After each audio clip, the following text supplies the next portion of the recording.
पशुपति व्रत एक ऐसा व्रत होता है जिसमें ना कोई किताब पढ़ी जाती है, ना कोई पोथी पढ़ी जाती है, ना कोई कहानी पढ़ी जाती है।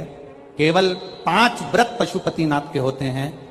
जिस दिन पहला व्रत करो, सुबेरे के समय पर पूजन की थाली लगाकर भगवान का अभिषेक पूजन मंदिर में जाकर करो, विनती कर कर वापिस आओ, पूजा की थाली रख दो।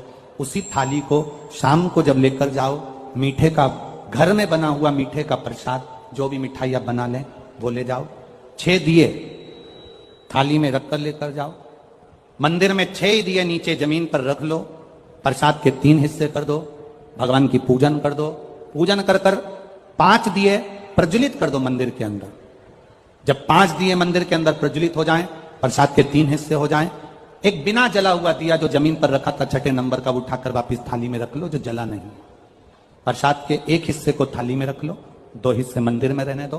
पूजन अर्चना कर कर बाबा से विनती कर कर, बाबा आज मेरा पहला पशुपति व्रत है, आप स्वीकार करना। बाबा से निवेदन कर कर आओ। घर पर आने पर जो 6ठे नंबर का दीप है वो घर की ओर मुख कर कर, घर के दरवाजे के सीधे हाथ, आप अंदर जा रहे हैं तो आपका सीधे हाथ की ओर बैठकर घर की ओर मुख कर कर पशुपतिनाथ भगवान का स्मरण कर कर दीप प्रज्वलित करो। घर के बाहर दिया लगाकर अंदर प्रवेश कर जाओ। जो प्रसाद का 1 हिस्सा है, भोजन करने से पहले वो प्रसाद का 1 हिस्सा पहले खाओ, फिर भोजन करो। प्रसाद का जो हिस्सा है उसमें से किसी को नहीं देना है, वो प्रसाद का हिस्सा केवल आपको पाना। क्योंकि प्रसाद के हिस्से में से अगर हम किसी को देंगे तो फिर वो 4 या 5 हिस्से हो जाते हैं, तो उसका भाव खत्म हो जाता है। इसलिए उसको स्वयं 5 व्रत पूरे हों, बीच में कहीं जाना पड़ जाए, कोई व्रत पड़ जाए जिसको तुम करती आई हो और वो सोमवार के दिन पड़ गया, तो फिर पशुपति व्रत मत करो। पहले वाला व्रत कर लो जो करती हुई आई हो, इस व्रत को अगले सोमवार कर लो। रजस्वला धर्म बीच में आ गया, छोड़कर अगला व्रत कर लो। करना 5 ही व्रत है।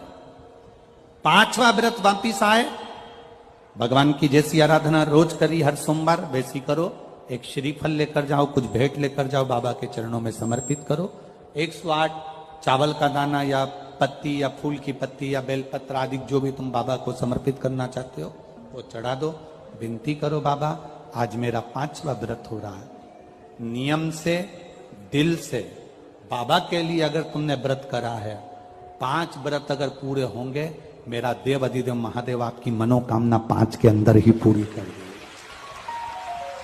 5 व्रत